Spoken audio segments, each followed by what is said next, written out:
নষ্ট ঘড়ির কাঁটার মতো থেমে আছি।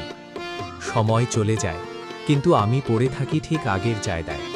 চারপাশের মানুষগুলো বদলায়, গল্প বদলায়, শুধু আমি বদলাই না।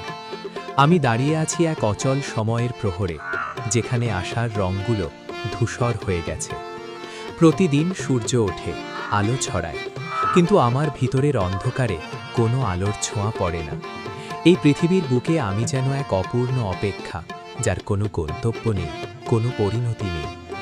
নতুন দিন শুরু হয়, কিন্তু আমার জীবনের ক্যালেন্ডারে দিনগুলো শুধু কষ্টের পাতায় লেখা থাকে।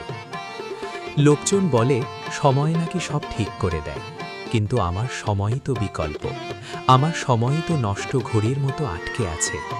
আমি যতই চাই নিজেকে বদলাতে, নতুন করে হাঁটতে, ভিতরের জমাট বাঁধা ব্যথা আমাকে বারবার ফিরিয়ে আনে সেই অচল মুহূর্তে, যেই মুহূর্ত আমাকে ছাড়িনি।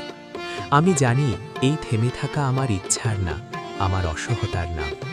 তবুও বাঁচি এই আশা নিয়ে যে কোনো একদিন আমার নষ্ট ঘড়িটাও আবার চলতে শুরু করবে।